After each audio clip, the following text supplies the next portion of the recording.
Gaano nga ba kalaki ang role ng mga loaders at spotters sa sport na powerlifting? At kung gaano naman ito kadelikado para sa kanila? Yan ang ating aalamin sa report ng aking partner, teammate, at ng Klay Thompson sa aking Steph Curry, si Paulo Salamatin.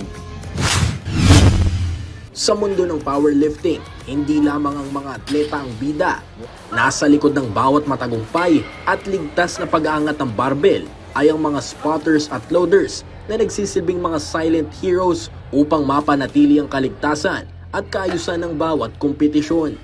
Kung iyong tatanungin kung sino ba sila, ang mga spotters ay ang mga professional individuals na nakaposisyon sa paligid ng lifter upang magbigay ng agarang tulong kung sakaling mabigo ang atleta sa pag-angat, habang ang mga loaders naman ang responsable sa paglalagay ng tamang timbang sa barbell.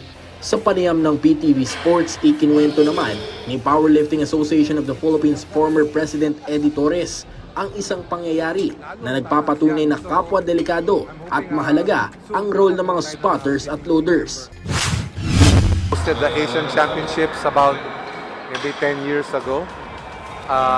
Merong isang lifter ng the country, 285 kilos sa squat, nalaglag niya. Pero yung unloaders natin, they caught it mid-air and binalik sa rack. Kung yung mga less experience, babagsak sa floor yon, and then babagal ang competition kasi tatanggalin yung plates para mapalik. Pero sila, siguro baka world record yon. Yung weightless nila, 285 kilos. Pero the loaders, they have to trust each other. Kasi pag may nag-hesitate, lalaglag yan. Hindi pwedeng isang tao lang sasalo.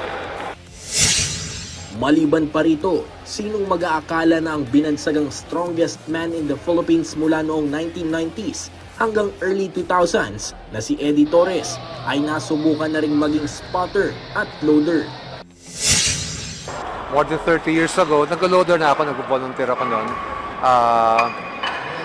Full of energy pa tayo, ng bata. Kaya it's nakaka-enjoy din tumulong. Nakakapagod, but you enjoy it, and then afterwards, yung camaraderie ng lahat magsasama-sama after to enjoy, get together.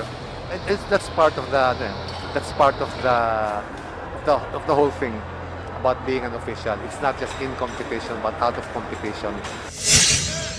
Sa mahalagang papel ng mga spotters at loaders, mainam din na bigyan natin ng pagpupugay ang mga ito na nagbibigay ng kumpiyansa at motibasyon upang magtagumpay ang bawat mga lifters sa kanilang mga pagbuhat. Paulo Salamatin para sa Pambansang TV sa Bagong Pilipinas.